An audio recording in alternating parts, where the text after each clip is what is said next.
Hello दोस्तों, कैसे हैं आप सभी लोग। उम्मीद करते हैं आप सभी अच्छे होंगे। राकेश झुनझुनवाला, ये नाम आपने शायद पहले सुना होगा।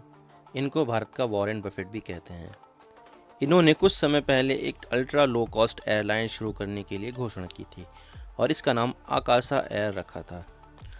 अब इसके बारे में सुनने में आया है कि गवर्नमेंट ने इसके लिए एनओसी यानी नो ऑब्जेक्शन सर्टिफिकेट दे दिया है, जिससे राकेश झुनझुनवाला जी अपनी एयरलाइन शुरू कर सकते हैं और एविएशन सेक्टर में आगे बढ़ सकते हैं।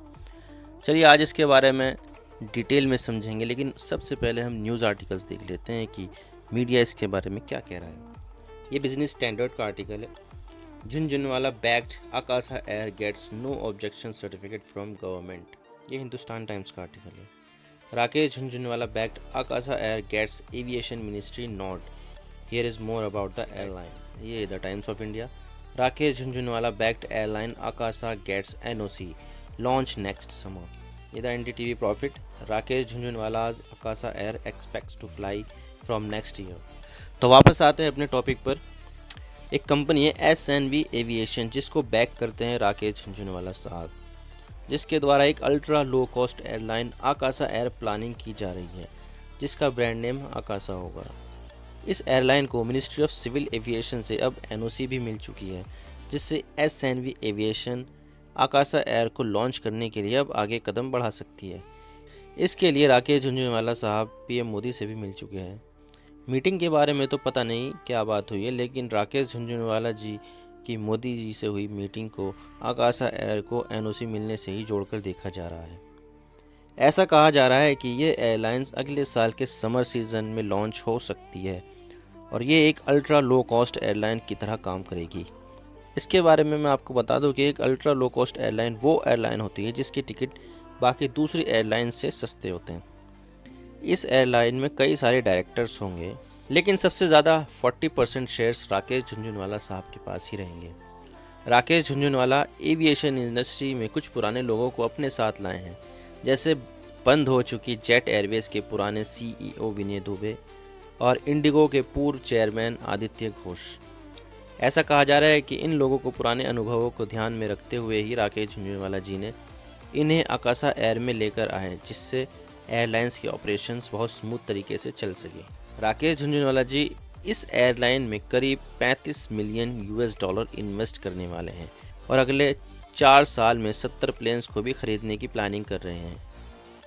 अब मैं आपको बता दूं कि अल्ट्रा लो कॉस्ट एयरलाइन क्या होती है, जिसे राकेश झुनझुनवाला जी लेकर आ रहे हैं। मैं आपको बता दूं कि जो अभी मार्केट में सबसे सस्ती एयरलाइन चल रही है, उससे भी सस्ते में ये टिकट बेचेंगे। अभी देखा जाए तो भारत में 2 एयरलाइंस को बजट एयरलाइंस कहा जाता है, जो सबसे सस्ते टिकट प्रोवाइड करती है, और वो स्पाइसजेट और इंडिगो है। आकाशा एयर का प्लान इससे भी सस्ते में टिकट बेचने का है और इसी को ही अल्ट्रा लो कॉस्ट कैरियर कहते हैं। और जो बजट एयरलाइंस यानी लो कॉस्ट एयरलाइन होती है, वो लो कॉस्ट में ऑपरेट करने के लिए कुछ सर्विसेज कम कर देती है, जैसे कि आप इसमें अपनी पसंद की सीट नहीं चुन सकते। अगर वो चुनेंगे तो उसके लिए ज़्यादा पैसे देने होंगे, और अगर आपको सफ़र के दौरान कुछ खाना है या पीना है तो उसके लिए अलग से पैसे देने होंगे। और अब हम अल्ट्रा लो कॉस्ट एयरलाइन की बात करें तो इसमें और सुविधाएं कम हो सकती है, जैसे लगेज के लिए अभी 15 किलो तक परमिसिबल है, लेकिन अल्ट्रा लो कॉस्ट में शायद इसके लिए भी पैसे देने पड़े, लेकिन इसमें टिकट की कीमत सस्ती रहेगी।